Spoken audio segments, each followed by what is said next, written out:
लकल हम्द या अल्लाह अस्सलातु वस्सलामु अलैका या रसूल अल्लाह अम्मा बाद।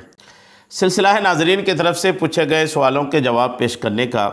हमारे नाज़रीन में से एक सवाल किए हैं जिनके सवाल का ख़ुलासा है कि किस तरह के पानी आँख से निकले तो वज़ू टूट जाता है। आँख से कई सूरत हाल में पानी निकलता है जिसको हम आंसू भी कहते हैं।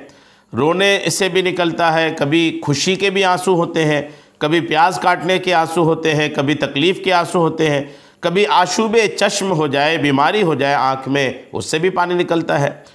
किस तरह का पानी आँख से निकले तो वज़ू टूट जाता है, ये बहुत अहम मसला है और नमाज से रिलेटेड मसला है, तो आप इसको और तवज्जो से सुनिए। और ना सिर्फ सुनिए बल्कि ऐसे लोग जो नमाज़ पढ़ते हैं ख़ासकर ऐसे लोगों तक ये क्लिप पहुंचा दें ताकि नमाज के सिलसिले में, वज़ू के सिलसिले में एक अहम मसला का इल्म लोगों को हो जाए। आइए सुनते हैं कि आँखों से निकलने वाला किस पानी से वज़ू टूटता है। आँख से निकलने वाला वो पानी वज़ू तोड़ता है जो किसी आँख की बीमारी या आँख में ज़ख्म की वजह से निकले। आँख की बीमारी याद रखिएगा, बदन में कहीं और बीमारी है और फिर उस बीमारी की तकलीफ़ में आंसू आ रहा है तो उस आंसू से भी वज़ू नहीं टूटता।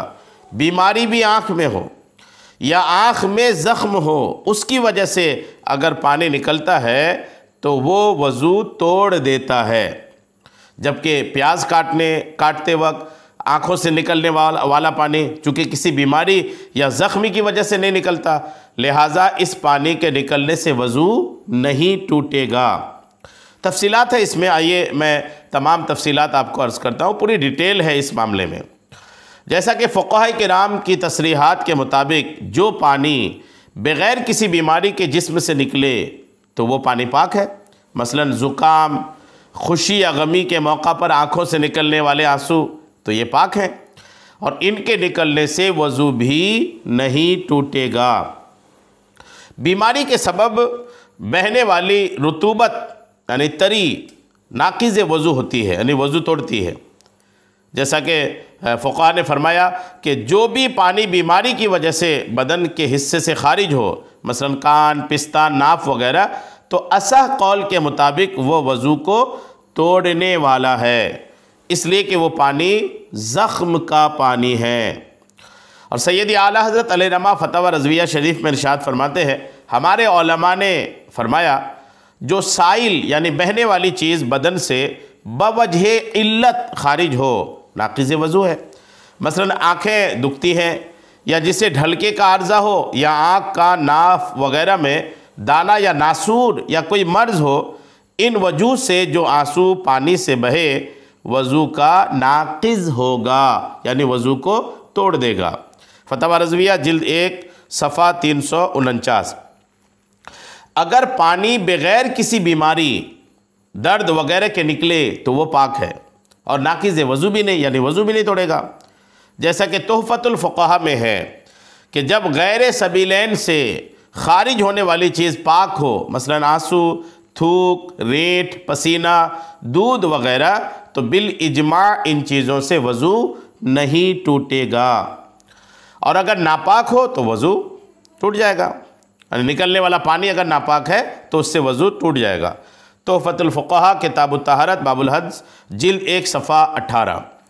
और फ़तवा रज़विया में ही है कि बिल जुमला उनके कलिमात कातिबा नातिक हैं कि हुक्म नक़्ज़ एहतिमाल व ज़न्न खून व रीम के साथ दायर है, ना कि ज़ुकाम से नाक बही और वज़ू गया, बोरान में पसीना आया और वज़ू गया, पिस्तान की क़ुव्वत मासे का ज़ईफ़ होने से दूध बहा और वज़ू गया।